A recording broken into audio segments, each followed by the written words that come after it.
All right, it's an emergency. Look who's on screen. That is Mike himself. He just texted me like 30 minutes ago. I was in a BART station in downtown San Francisco. I just missed my train. It was bad. And he's like, hey, I can come live tonight. Like I could be on the show tonight. And everybody knows that Mike is like the golden goose. Nobody could ever see him. I think you've been on one show before. So I said, hell yes. Let me catch this train. Let's get home. Let's do an emergency 49ers draft live. Mike, the stage is yours. How's it going? Awesome. I'm just excited. The draft is around the corner, and we're about to get a whole bunch of new presents, and I'm just super excited. So today, and I'm working on another video on this. I think we'll probably drop it tomorrow, but we could talk about some of the stuff now. Today, we heard from John Lynch. I know that you watched the whole video that I posted after. It's hilarious to me because John does a similar thing every single year where he basically takes every single possible strategy that the 49ers could use on Thursday and Friday and Saturday, and he says it during his press conference. And then so people all have ideas of what the 49ers are going to do. So they just pick whatever matches up, right? Even though John Lynch has also said the opposite. Like today he said best player available. Oh, and yeah, let's draft for need. Or he talked about traits-based drafting versus stats-based drafting, right? So he gave all these possible paths that the 49ers could take. And people, of course, are jumping onto certain ones. A lot of people think Mikael Williams after this draft. Some people are thinking, oh, it's definitely Shamar Stewart. Then others are saying, no, it's definitely not Shamar Stewart. And it's like, guys, the whole point is John doesn't want to give away any secrets. So I know you have a lot of fun with this. I am so sick of it at this point, but I know you were having a field day today. Oh yeah, I think it's crazy. The Shamar Stewart hate is crazy, and I feel for the kid. Right, the kid's just coming in, gonna live his dream, and we got multiple fan bases who are absolutely do not want him, I think we just have to let the draft play out. I think a lot of the hype that's coming in right now is just that hype. I think the NFL does a great job at marketing and getting everyone really excited. And like today, there has been so many rumors and like the whole first round. There's now 21 players going top 10. Right, that's what we're hearing. So many different players are going up and down. So I think going back to John Lynch, he really just spun like the whole circle of everything. Like he's gonna go best player available. No, he's gonna go like you want to pick a quality player. Like everyone is just trying to nitpick and trying to find their truth. And I think we just have to let it play out and don't overthink it. Yeah, I think it's always helpful to go by the 49ers actions as much as you can, because sometimes there aren't too many actions to base your prognostications off of. But I still remember 2021, because normally this press conference that John holds a few days before the draft starts at the start of the week, normally it's just John Lynch. And at times he had Adam Peters with him up in the draft room. They now do it in the auditorium, but historically it had been a scouting press conference. In 2021, last minute, Kyle Shanahan forced his way onto the presser. And Kyle Shanahan, his goal, and he's admitted this in retrospect, was to trick people into thinking that they were taking Mac Jones in 2021 when they, in fact, were about to take Trey Lance. But I see that kind of as a cautionary tale of, well, they're going to say a bunch of different stuff, and some of it might even be misleading. 2021 is a great example. But if you just looked at their actions in 2021, the fact that Kyle Shanahan forced his way onto the press conference actually told me that they weren't taking Mac Jones. Because if they were taking Mac Jones, Kyle and the Kirk Cousins Mac stereotype, him going and being on the press conference, if you were just following it logically, would have just broadcast that they were taking Mac Jones, and they would never be crazy enough to just broadcast their intentions. So it was the opposite. They were trying to trick people into thinking they were taking Mac Jones by sticking Kyle on the press conference. Anyway, I use that as my example of judge them by their actions and not their words. It's smoke season. I mean, they're trying to just trick the league, trick the fan base, trick everyone until they make the actual pick. And like I said, we won't know until Thursday. And but for now, I do think it's interesting where we're at, especially where the league is heading with the rumors that Edge might be pushed earlier. Todd McShay today in his YouTube channel, which I think has been one of the cool additions to the space. Has been very, very open with what he's hearing, like to a point where there's a lot of rumors coming out, but it made it really. It made it sound like Jalen Walker is going to start going potentially to the Raiders. That might push Mikael Williams even earlier and Shamar Stewart in the top 10, which could potentially leave, who knows, Mason Graham falling to 11. But again, it's all conjecture. It's all rumors, but it definitely makes the draft strategy very important to see where the 49ers end up, right? They're going to go off their board, and I'm assuming we have some high valued players on the defensive line, because that's where I definitely think that's where we're going at 11. It's got to be defensive line, regardless if it's edge or defensive tackle. Unless, of course, one of those really premium offensive linemen is available at the tackle position, right? And now, today everybody seemed to be pivoting a little bit more toward Kelvin Banks Jr., saying, oh, he's more ready-made than Armand Membou, and because he may not have the physical characteristics of Membou, he might be there at number 11. So what if the 49ers really like Banks, or say Membou drops, but the more likely scenario is that Banks is available. What if they love him? What if that's their guy at tackle and he's still available? Do you think they still go defensive line, or do they go offensive line? Yeah, I mean, it really depends on if they see that need. Banks comes in. He's a very, he's great on his feet. He can move. I think you can plug him at guard. I'm not entirely sure if he would come in and take Colton's job at the right tackle spot. I think it just makes it very difficult for anyone to come in and take any starter's job on the offensive line. I definitely think it's a possibility. Banks' hype is rolling into the top 10 right now. I mean, I've heard he potentially go up as early as 5 with the Jaguars. So I'm not entirely, would be surprised with the Banks portion. He comes from the Texas scheme, which is zone based, very similar to how Kyle runs on offense. So you can project it a lot easier. He has multiple years of experience. It's funny because if you look at Mikael Williams versus Banks, Mikael took advantage of him. It's pretty funny. And those two are potentially the guys who we take at 11. I definitely hope if they do take an offensive line, it's Membou, right? That's the guy. He's my number one offensive tackle. Will Campbell, I think Will Campbell can come in and play somewhere on the offensive line. You let him fail at tackle, and then I think he would be an elite center. I think he could play the position. So there's so many options. I don't think Will Campbell will be there. I don't think Membou will be there. I think Banks potentially could be there at 11, and would be surprised. I wouldn't. I mean, we can show a couple years ago with Mike McGlinchey when he went at 10. I believe it was 10. 9, because they won the coin flip with the Raiders for 9-10. With the Raiders. They should have took Colton Miller. But anyways, when they love somebody, it doesn't matter what they think value-wise. They're going to take them.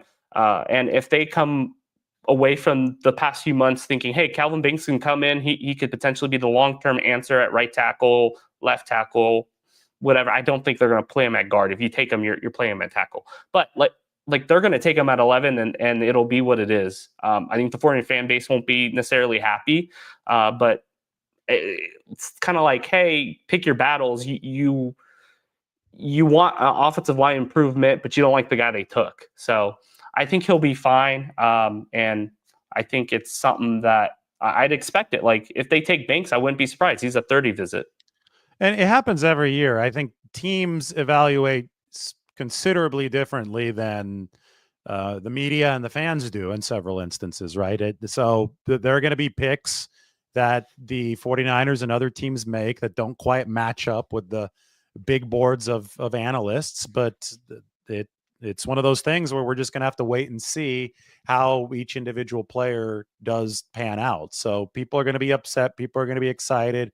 right after some of these picks, but we won't know if those reactions are right or wrong for quite some time until that player actually is able to deliver. And, one of the reasons why I think John Lynch and the 49ers have loved to just generate as much smoke as possible during draft week with this press conference. They basically broadcast every single possibility. Is they know that the draft is extremely unpredictable. They know that it's like a football game in that you don't know what the down and distance is going to be once you reach pick 4, pick 5. Even some drafts, even pick 2 can start to become treacherous territory. I mean, 2017, the 49ers were able to utilize their Fog Award advantage, right? Trade down from 2 to 3 with the Chicago Bears, right? That was Lynch's first draft. So in an event that is super unpredictable, where thinking on your toes and having to react to the moment is going to be the only way that you can successfully execute, you want to create, I think, as much chaos as possible in your competitors' heads. So they're not sure what exactly you might do. But you're the unpredictable force in that case, right? And I think that we've seen it every single season from a strategy standpoint from the 49ers. They have tried to create this air of, we don't want to show what we're doing. We an air of unpredictability, and I think they believe it gives them a competitive advantage. Yeah, I think that's the smart thing to do, especially when you're not picking. They're not in the top 10, right? They don't necessarily know who's going to be there at 11. Why Why put out what you're wanting to do? Make it really chaotic and make everyone guess. I definitely think is the best bet. One thing I want to call, somebody in the chat, Oscar, was talking about Mike Green. I definitely don't think he's on the 49ers draft board, specifically because unless it's an unknown 30 visit, due to the character concerns, I would expect Mike Green would have been brought in. I think that's one of the big things that you would have expected. We see it with Walter Nolan, who's a potential pick at 11. And you want to bring in those characters. Yeah. You want to bring those guys in. You do a lot of background, but then you want to bring them into your facility and do the whole 30 visit and put them in an environment. The 49ers bring a bunch of draft prospects all at once so they can kind of test and see how they are in that environment. And I definitely think that would have been somebody that they would have brought in. Yeah, that's an interesting call out. I mean, Mike Green's college stats were really impressive. The national lead in sacks. He comes off the edge, just a really, really good pass rusher. Today I thought maybe the most insightful part of Lynch's press conference was when he just went through and listed the traits that they're looking for at that edge rusher position. Because everything else he was giving two sides of the coin, right? But on this answer, I mean, this had to be honest. He was just listing positive traits of the edge rusher position. And he started off with setting a good edge, and that refers primarily to run defense, where the 49ers have struggled. It's really degraded over the past 2 years. That got a lot of people thinking about the bigger-bodied edge rushers, guys like Mikael Williams, guys like Shamar Stewart, players that are going to be closer to that 270-pound ideal weight, around where Nick Bosa actually checks in.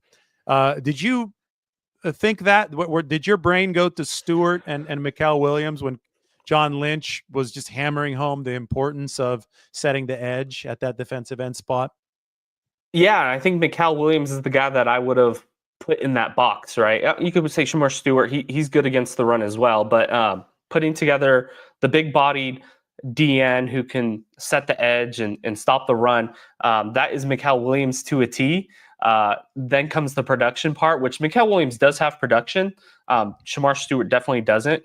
He has limited production, but Mikael Williams, that's why the hype, especially if you notice it on Twitter, right when the tweets came out and people were like, oh, that's Mikael Williams. Yeah, I definitely think that's where my head is.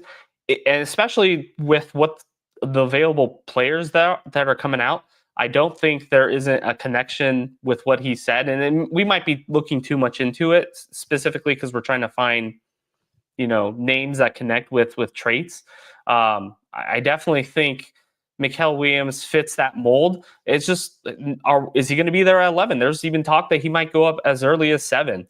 I could see the 49ers really liking Mikael. He could come in and at least give a floor with stopping the run, kind of come in and potentially over time be able to come play inside, play outside, kind of the versatility that Kocurek likes to do. He played a lot inside at Georgia. I definitely think it fits what the 49ers want.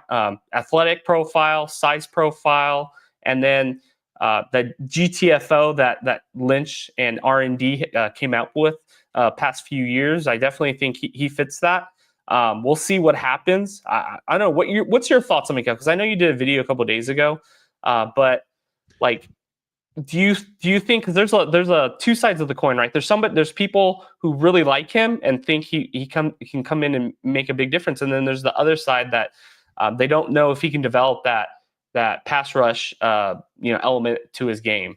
Well, first off, I think it's unfair to put Mikael Williams in the same box as Shamar Stewart, because he did produce in college. He averaged about 5 sacks a season. That's not nothing, right? He's playing in the SEC.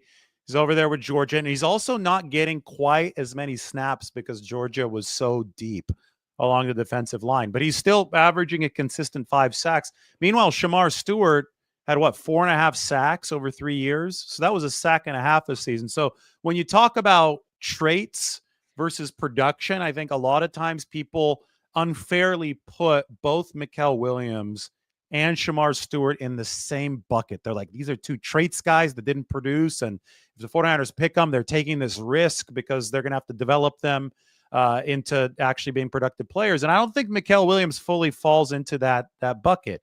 Now, I don't think that he was a world beater statistically in college, but I think that we can't just discount the fact that he had 5 sacks a season. I think there's something to be said about that. So when I love the way that he plays the run, and I think the 49ers need to take that ultra seriously.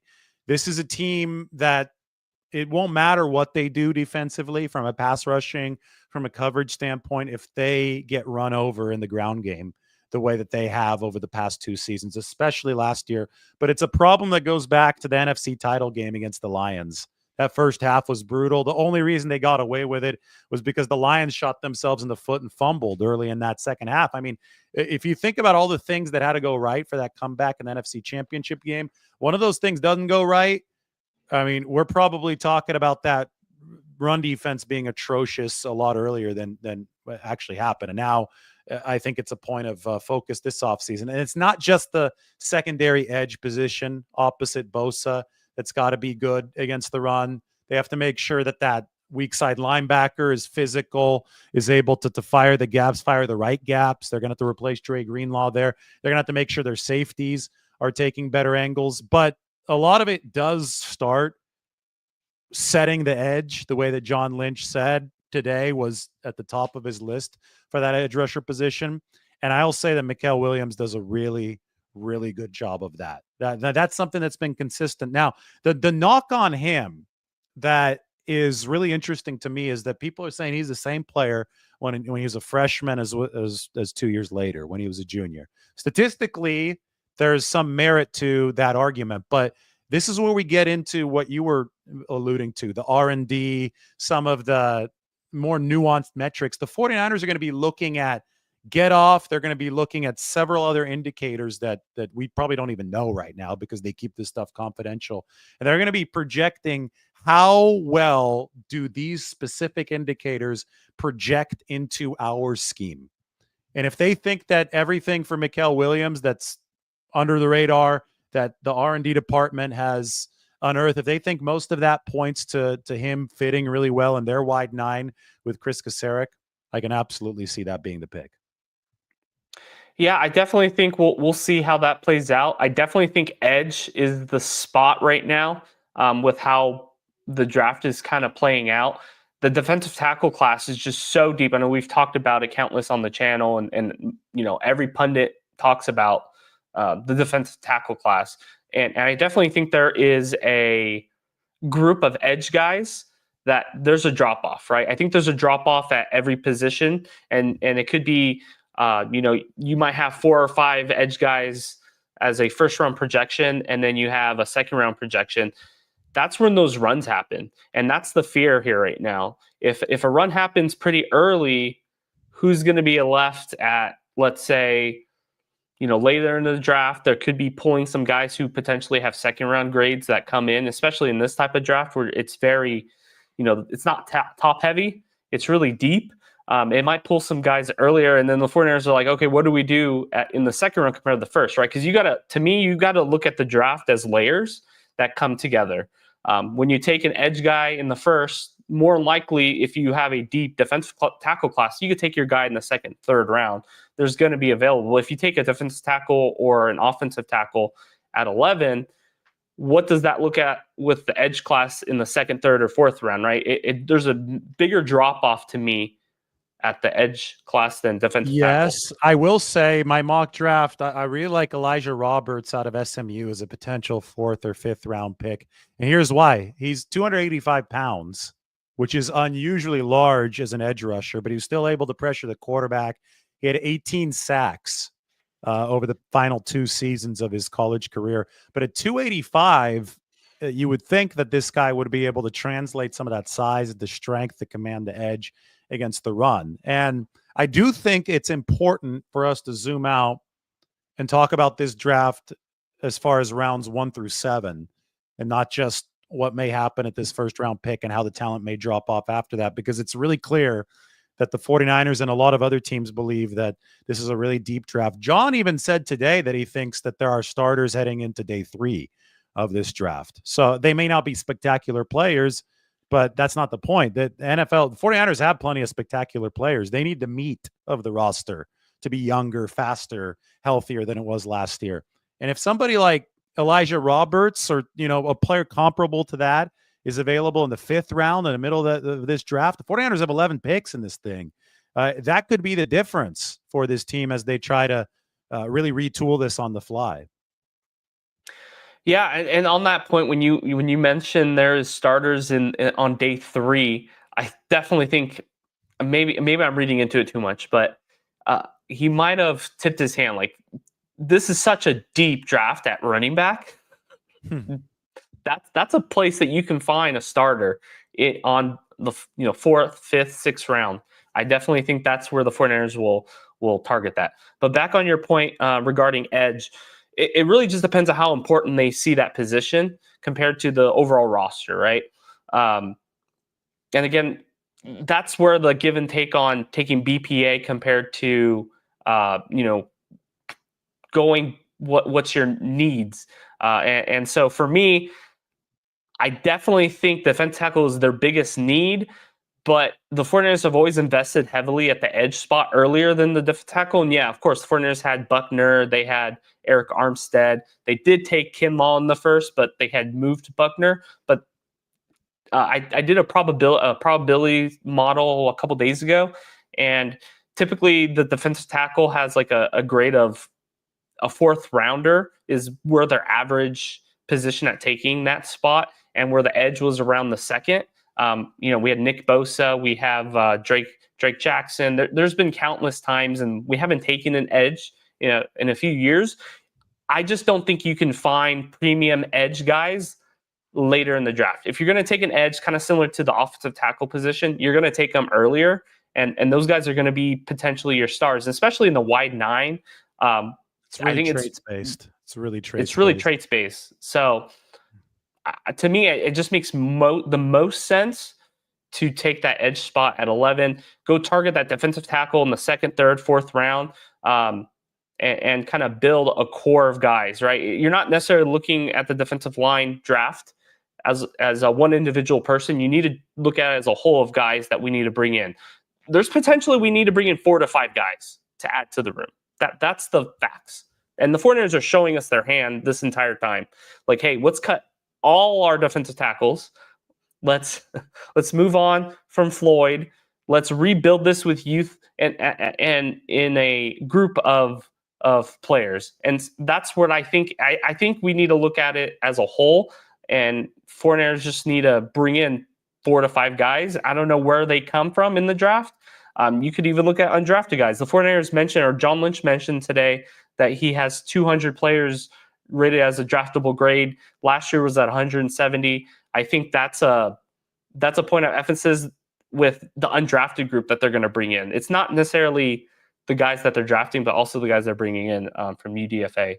Yeah. And I think that you could even stretch it out the other direction. They handled free agency as an extension of the draft as well, especially if you look at some of the one-year deals of younger players they brought in the secondary.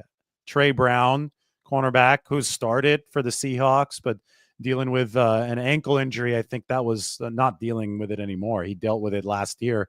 That really pushed his market value down. Jason Pinnock, the safety, Richie Grant, the safety. Guys with starting experience who are still young, but there have been flaws with their games and their careers. But the 49ers really believe that they can take their strengths and accentuate them and at least create quality competition to set the table for another infusion of young, hungry players, at least 11 through the NFL draft, and then some more through undrafted free agency. So what you're trying to do, if you're the 49ers in the big picture, is bring in as big of a pool as possible of young, hungry talent to compete for these positions at the margins of the roster. And it doesn't just have to come through the 11 picks. Like you said, it could come through undrafted free agency. Like I said, it can and it has come through free agency where the 49ers were paying some budget prices, not really committal prices to some of these veterans. But I think they're going to fall into that same competition pool. The overarching goal of everything, Mike, is to get faster, younger. And I want to emphasize younger because they're the oldest team in the league last year, and healthier. And I think faster and healthier is very correlated to younger. You're not worried about the star power on this team. That's hasn't been an issue in a long time. It's not going to be an issue in 2025. There's a lot of star power on this team, but there's never been a successful NFL roster using star power alone. Because the most you're ever going to be able to fit on a team of superstars is like 10, right?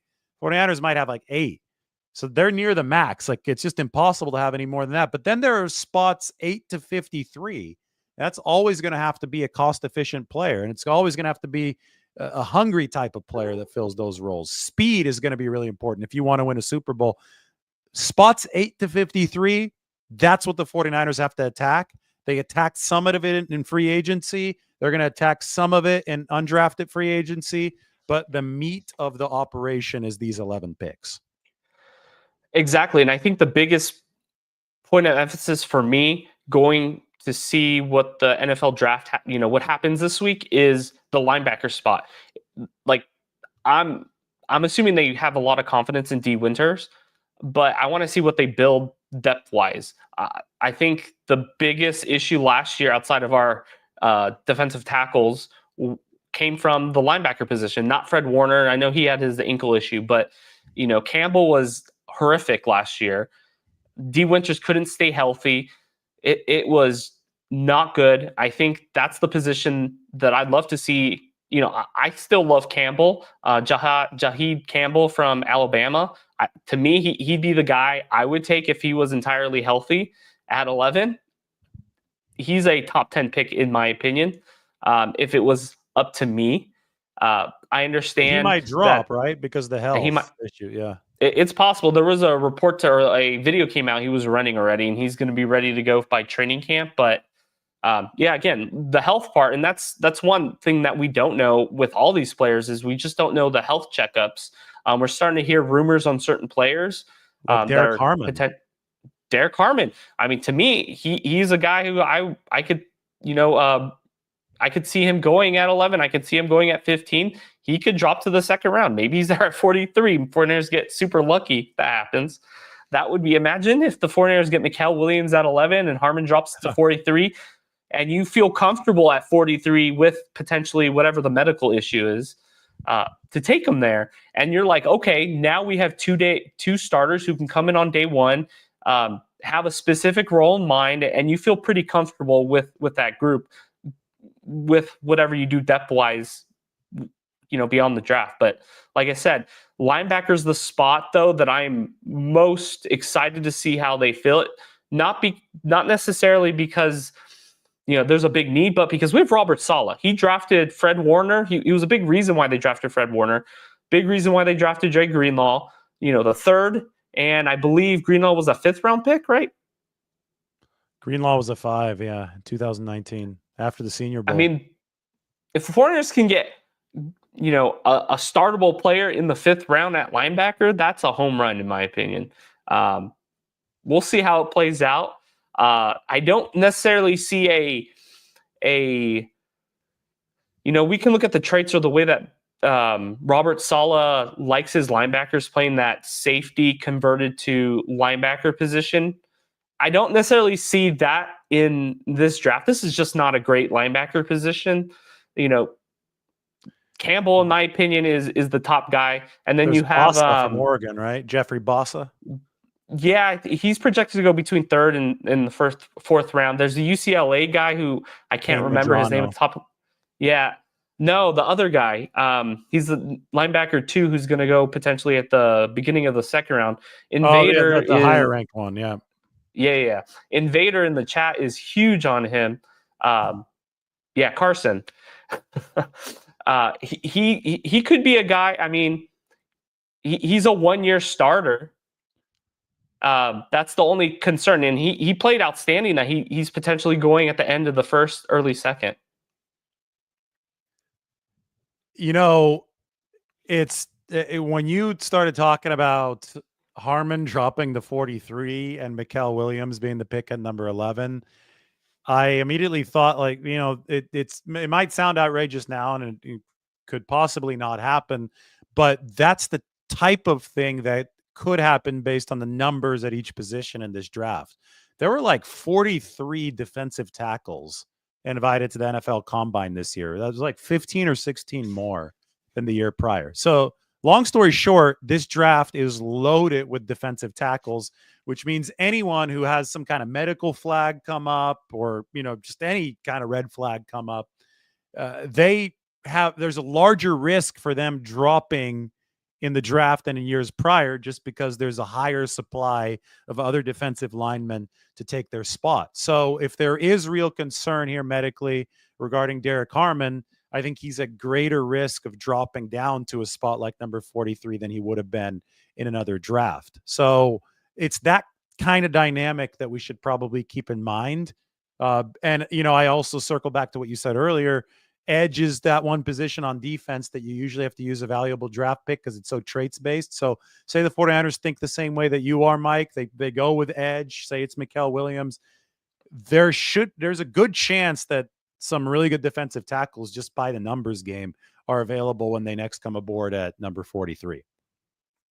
Oh, yeah. I think there's even a chance that they can get a potential starter on day 1 in the 3rd round. There's just so many guys, and you just don't know who's going to be that star. There's going to be guys taken later in this draft.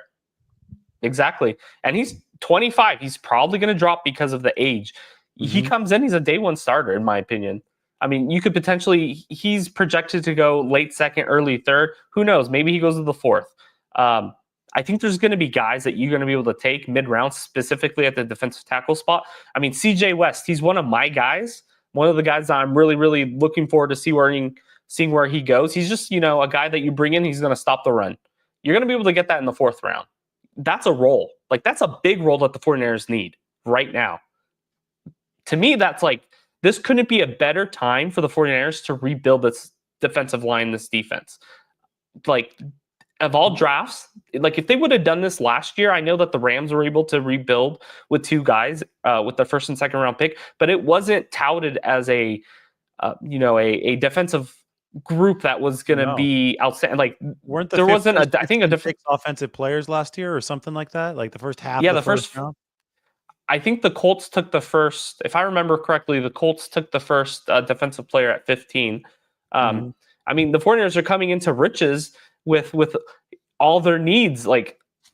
This is the best opportunity for the 49ers to kind of reset their defense with a new defense coordinator, get rid of a lot of inefficient players who cost a lot of money. And that's the big thing that the 49ers, that the media and the fan base isn't necessarily looking at, is the the 49ers are here to rebuild it at a cost-efficient way, and this is the best way that you can do it.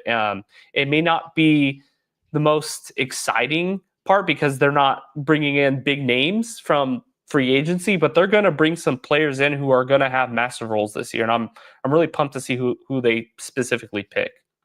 Well, I mean, they were almost forced into it, I think, because they performed so poorly last year, especially to close the season. I mean, when Nick Bosa was talking in that Arizona locker room about how embarrassed he was with what they put on tape defensively, you knew that there was going to be big changes. We knew at that moment that Nick Sorensen almost certainly wouldn't be back. Then they bring in Robert Saleh, and I think it made a whole lot of sense. I don't understand these people who still are confused by it, but Leonard Floyd and Malik Collins were both scheduled to make $10 million this year, and they were part of one of the worst defenses in the league last year. So of course you cut bait if you're the 49ers, especially when you look at the draft class that you're talking about right now. What a perfect time to sit there and reload. I mean, then we heard from James Gladstone, who was with the Rams. We talked about the Rams reloading process is now with Jacksonville. And somebody asked him, why aren't you signing any veterans at the defensive line? And he said, because we don't want to sign anybody who's going to stand in the way of rookies. The way that you rebuild this is youth, speed, hunger, health, all these different things. And veterans, mediocre to slightly good veterans would only stand in the way there. Unless you could get somebody who completely moves the needle, which is really hard to do along the defensive line in free agency or through a trade, then you let those rookies have their way. That was the Rams model, and it certainly looks like that's the 49ers model they're going to apply to this draft. Yeah, and on the Gladstone talk right now, oh my goodness, he is making a lot of smoke with that 5th pick. He's really trying to get somebody to move up, and I think the one thing that every fan base, everyone in the 49ers community should look at is Mason Graham. I have a feeling he's going to fall, and I think he's going to fall out of the top 10. If he doesn't go with, like the rumor said that he was going to go to the Jaguars at 5, I think he falls to 11, and that kind of puts it, in the 49ers corner if they feel comfortable with his size, right? I think his film, he's a blue chipper. It's just his size is the concern. I think it's a concern, especially with the wide 9. You want bigger bodies at the defense tackle spot. I think I'd be happy with him at 11. That would be something, because it would be a great example of people acting like they have it all figured out, but then the draft showing them that you have nothing figured out. Because very early on in this process, people wrote Mason Graham off as somebody who was going to be picked very early on, and the 49ers would not even have a chance to sniff this selection. But if that does happen, then months of prognosticating just go out the window, because nobody was prognosticating with the idea that Mason Graham might be available at number 11. But yes, he did show up to the combine undersized. I think he was a little bit bigger at his pro day. I think he was at 295 at the combine. He played at like 320. Yeah, so he obviously had gotten lighter to go through some of the testing, probably dealing with some, postseason wear and tear as well. You'll see a lot when guys go through these tough seasons. George Kittle was talking about it last year because he couldn't lift because he had a surgery done. He was gone through a lot of wear and tear, so he actually dropped down to what? What did he say he was? 220, I think, at one point. His playing weight's 250. I think his wife was making fun of him because how much he had dropped weight. And he gained it all back within a few months, which is the most insane part. And he had one of the best seasons of his career. But on Mason Graham, I think the concern is like the Solomon Thomas kind of comp, where he's kind of undersized. New member, awesome. I'm not necessarily concerned because I think Mason Graham's game is just outstanding. Yeah, he had Kenneth Grant next to him, big-bodied guy, which also a guy who can potentially go at 11 or even 43. But to me, Mason Graham's film is elite. Like, you couldn't find better film than what he was doing. He was just destroying defensive tackles, stop and run. He was always in the backfield, so I think he was a big reason why they won the national championship. not this season, but the season prior, or season prior. Yeah, Harbaugh's last year. Yeah. And I'm pretty interested to see if he does fall, if 49ers would take him, or if they're looking at the edge spot. I would assume he would be the top player on their board, but you just never know. And why is he falling? Could be a medical thing. And if it is a medical thing, then I'd assume the 49ers wouldn't be. They might be out on him at 11. So. How about the other guy, Kenneth Grant? I see some people talking about him in the comment section. I've liked him ever since I watched a lot of Michigan with Jim Harbaugh there. I mean, if you want somebody who's got the traits, who's physically imposing, if you're a little bit worried that Mason Graham is a little too light, well, then Kenneth Grant's your guy. Now, he doesn't have the same hand usage skills and pass rushing finesse as Mason Graham, but I'm sure he could stuff the run from the inside, and there's a good chance that Chris Kacerek can look at him and say, hey, there's some meat on the bone there that I can develop pass rushing wise. So I think that, and haven't we heard over the past couple of days that Kenneth Grant's stock might be higher than draft observers once assumed, just based on some of these leaks coming from teams? Yeah, I think is it Dexter Lawrence from the Giants? Right, that's his name. That's the comp for him. Lawrence, the comp. He came in as a run stopping, defensive tackle, nose guard, and he developed that pass rush ability, and that's the projection with Kenneth Grant. If he can develop that, because right now he's a 2-down player, right? He's coming out on first and second down, and he's coming out on third down. The point at picking at 11 is to pick somebody who can play third down, and then of course first and second down. But it's kind of like he's a young guy who can potentially develop, especially with Chris Kacerek. I think Chris Kacerek might be the best person to put with him to develop and get that pass rushing ability going. We'll see. Again, all these guys might be lucky to come in to that D-line room. You got Nick Bosa, Chris Kacerek. I'm not necessarily concerned with anyone. I'm just not a Shamar Stewart guy. I'm fine with taking him at 43. I'm just not in the business of taking him at 11. And it's the projection. You can't project somebody who doesn't have production. And I think that's a big problem with him. And it's funny because the Cowboys are being rumored to be in the Shamar Stewart race. And then so is, the Saints have been talked about, the Panthers. So we'll see how it plays out. It seems like he's going top 15. Well, I wrote today, and I'll get this article up on the screen so people can go check it out. I even highlighted the line that's important. But this is up on the San Francisco Standard. Obviously, we open up with Brock Purdy. We talk about Fred Warner, George Kittle in there. But here, John Lynch, that this was the bone that John Lynch threw fans who don't like Shamar Stewart. So this is for you, Mike. John Lynch said, you end up struggling when you project too much because these guys have had ample time to produce statistically in college. At some point, the production doesn't lie. So, I mean, if you just read that quote right there, it sounds like he's referring to Shamar Stewart, who had 1.5 sacks per season in college. But on the other hand, Lynch talked about being able to project that a player might be statistically better in the NFL versus what he did in college based on different scheme and other developments. So Lynch was talking out of both sides of his mouth. This quote, though, was particularly strong, and I think it's the one that illustrates your concern with Shamar Stewart. And your concern is that this guy, he has all the traits in the world.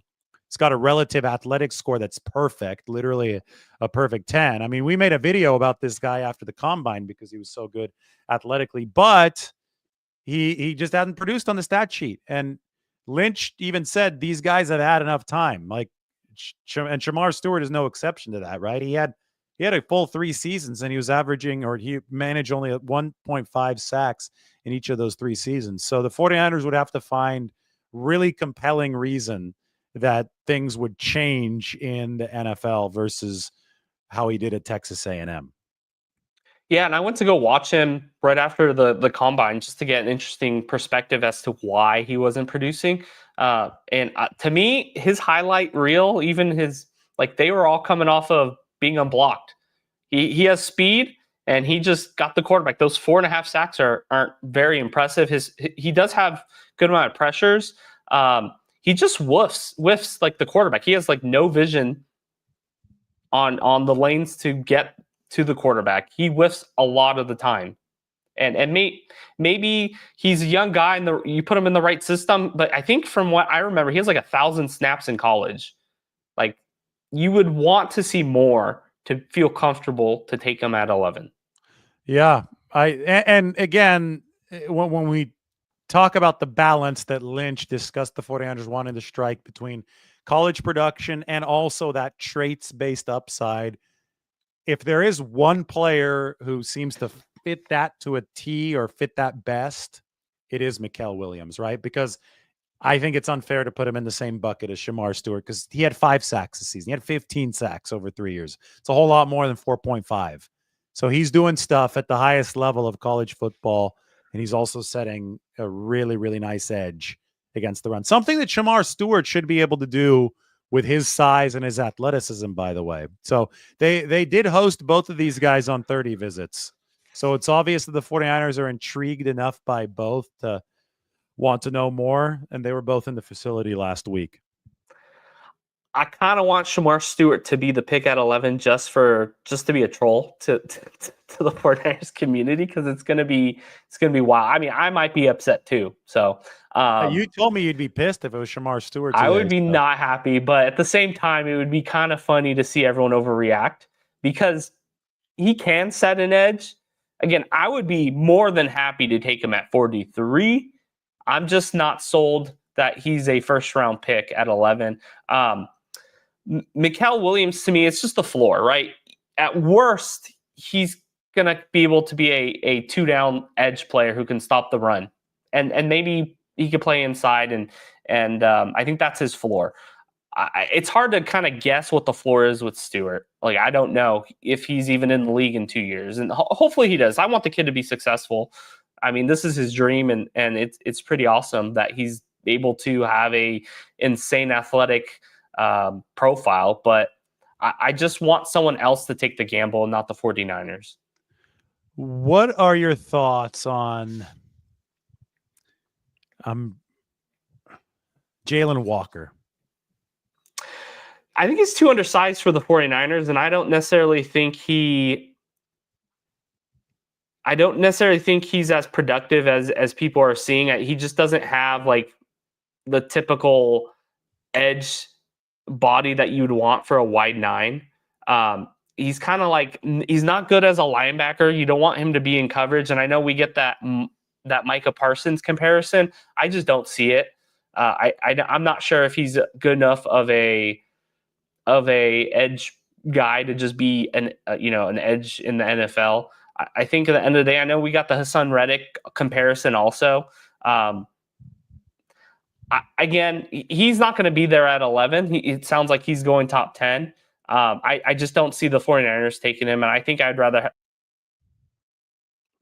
Ooh, did we lose Mike? Looks like we lost Mike.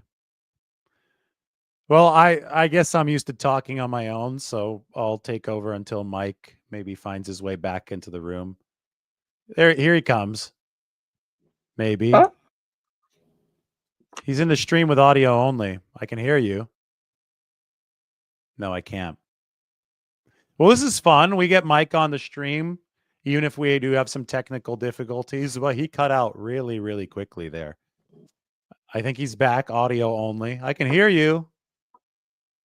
You can hear me? All right, cool. I can hear you, yeah, but I can't see you. It's like the voice of God talking now. People are going to be like, where's that voice coming from?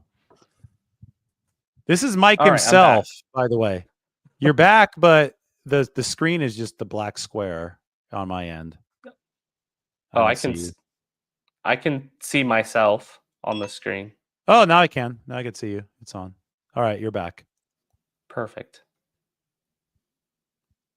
Jonathan Lopez says I kicked you out because of your bad Jalen Walker analysis. You know, some people don't like your Jalen Walker analysis. I'll let somebody else kind of take that player. Now, I'm just not a Jalen Walker guy. Let's be honest. We don't know who's going to be good and who's not at the next level. No, yeah, he could be an Nobody knows all-star. All I anything know, for he sure. could be. Yeah, there's so many He yelling might be the matches on next the Micah. internet, right? Yeah. And the number of sure thing prospects in NFL history. I mean, you could almost probably count it on one hand. Like even guys who were viewed as slam dunks have fizzled out. And I get it. Peyton Manning is somebody that was viewed as a slam dunk. Andrew Luck, talking quarterbacks right now. Okay, yeah, both of those guys worked out, but this is the biggest crapshoot there is in football. It is the draft. So especially somebody like Jalen Walker, there definitely isn't unanimous consent on his consensus, I guess I should say, unanimous consensus on his abilities. So we don't know if he's going to be good in the NFL, if he's going to be bad. There's a probability, probably leaning in a certain direction, but I don't think we can talk with certainty about any of these guys. And that's part of the reason why you think this is so fun. Oh yeah, I think it's quite enjoyable. I mean, I've had players that I really, really liked. I think my first draft that I really paid attention was 2007 when we took Patrick Willis, and he was my favorite player in the draft. That was an all-time pick. Can the 49ers make an all-time pick at 11 this year? We'll see. They have a chance. And again, I think that the walking example of the potential upside of the draft at any single at any pick is on the 49ers roster, and it's Brock Purdy, the quarterback. He was pick number 262. I think that should make people tune in until the very end, right? Are you frozen? Oh, Mike is frozen now. What are you drinking there? Water.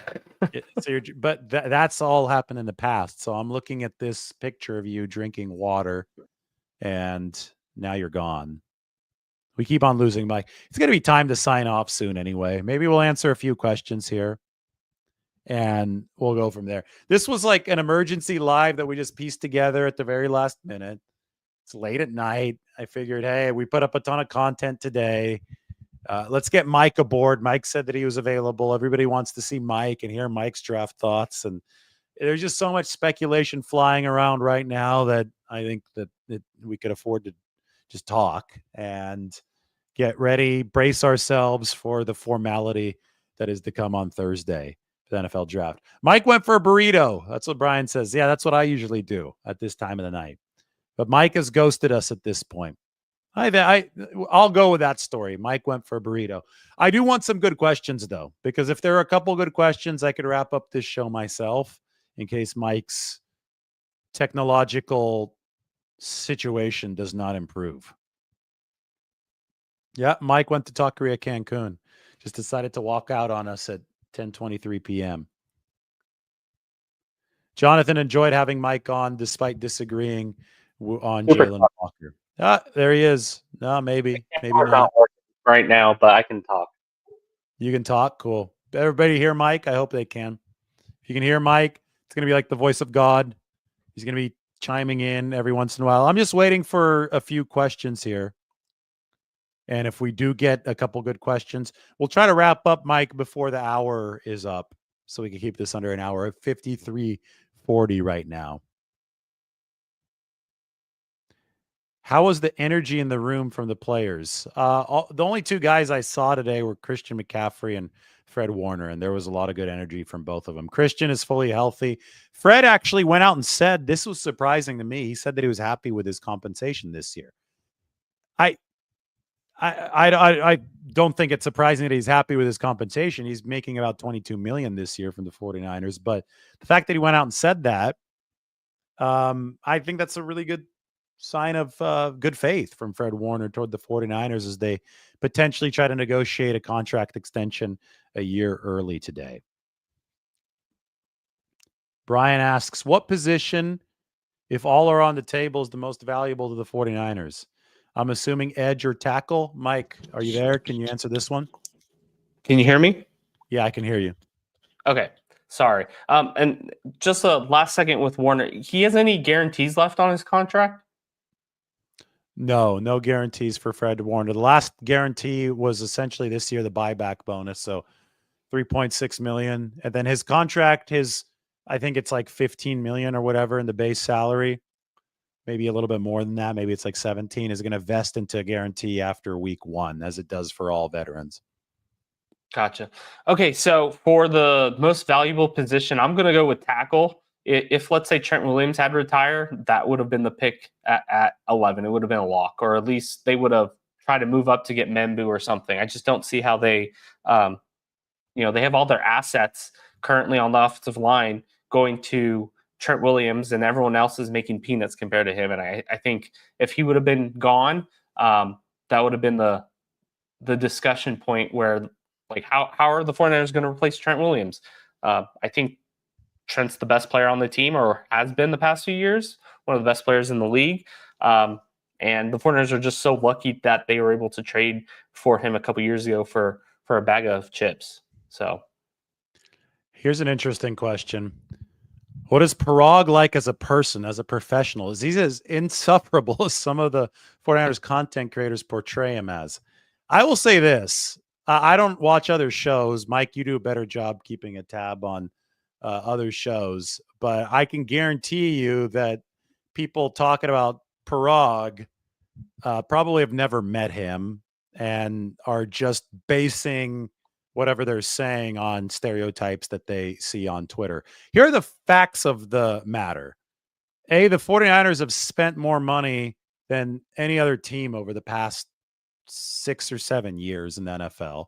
They were number 2 in spending last year, and they're probably going to be top 3 in spending by the time this whole cycle ends. So as far as managing money and cash flow, if Parag is at the top of the hierarchy in terms of determining that, he definitely hasn't been cheap. What a lot of people seem to be aggrieved by is the fact that the 49ers have shuffled out veterans who they deem overpaid this offseason. And it seems that people are turning that into personal attacks against Parag. I can say from my own personal experience, knowing him, completely normal dude. And he's trying to run a business.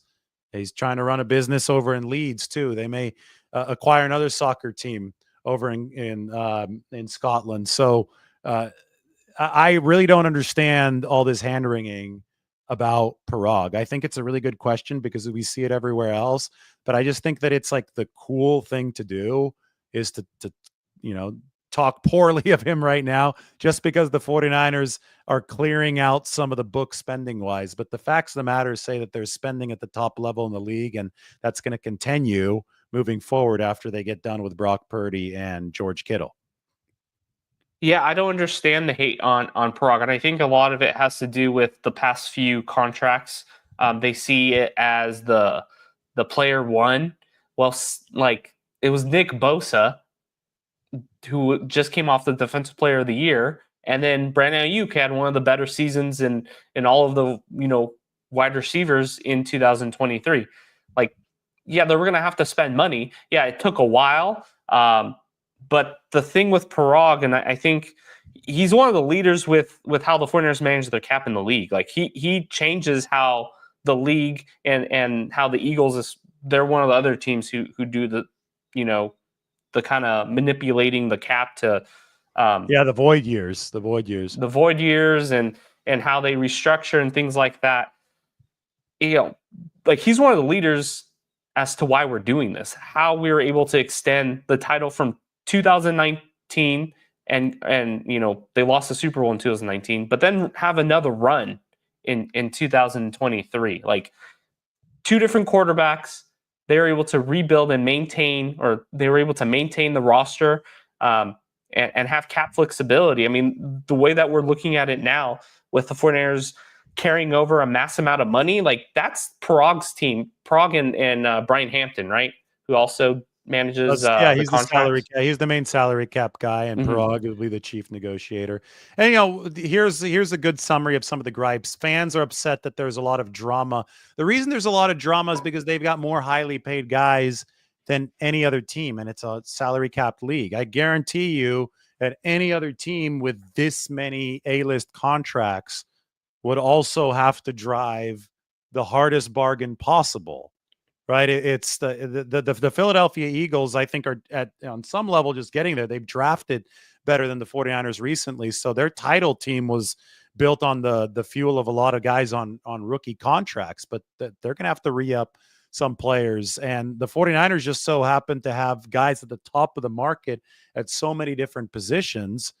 They ultimately got them all paid, but it wasn't easy. And then a lot of times, somebody like Brandon Ayuk, he blamed himself after the negotiation. He said, "Yeah, I was just sitting on the deal that I ended up signing for 3 weeks."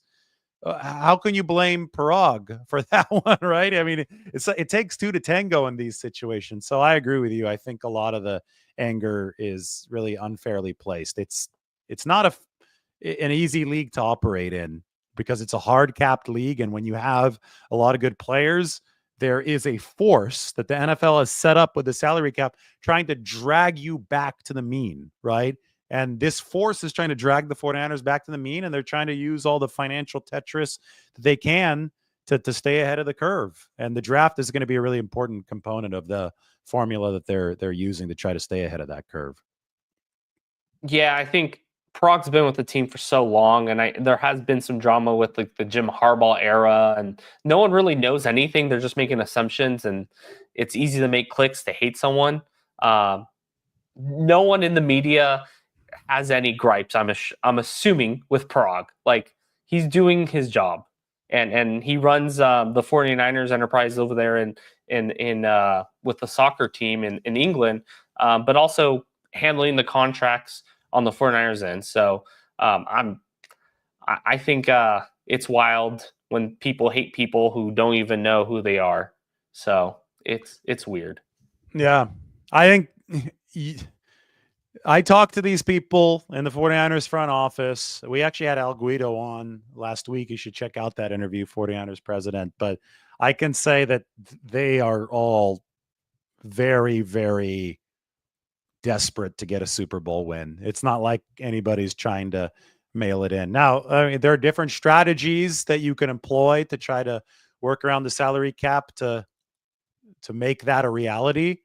I think ultimately all roads converge toward the NFL draft. That's what makes this coming weekend so special, is that no matter which way you look at the financial strategy, at the roster building strategy, you do have to go through the draft. That's just the way that the league is set up. So the 11 picks that the 49ers have this week, everybody that follows the franchise, everybody that wants the 49ers to do well, so that's fans that watch this show, they all need to be pulling in the same direction, right? You have to hit on these 11 picks, or not on all of them, but you have to generate a good haul of players to make this move forward, because that is how the formula keeps on working in the NFL. All right, Mike, we've gone over an hour. This has been a lot of fun. It has been fun. One last comment. I hope the draft is just chaotic. I hope there is some trades, and I hope it's with the 49ers. I hope the 49ers are able to trade back, and I think that's the best opportunity. Not that I think it will happen, but fingers crossed that Genti falls and we're able to move back to 20 with the Broncos. That's the best option in my opinion. Well, you know me, I am all for chaos. That means I can just make more 49ers update videos.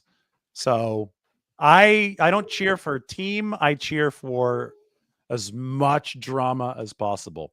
And the 49ers typically give us that drama because I just like to analyze stuff. I just like to sit back and analyze stuff. So I think we're going to have plenty to analyze. They have 11 picks. The Ravens have 11 picks. Those are the two teams most loaded with picks in this NFL draft, and may chaos reign this weekend. Thanks to Mike. You guys, I mean, now it's like the Wizard of Oz. Now he's behind the scenes again, which I guess is fitting. We can't see him. But those of you who were on the stream a little bit earlier, you got to see Mike on the split screen. Now we can just hear Mike. And maybe at some point soon, if you guys want Mike back, you can drop a little thumbs up in the comment section.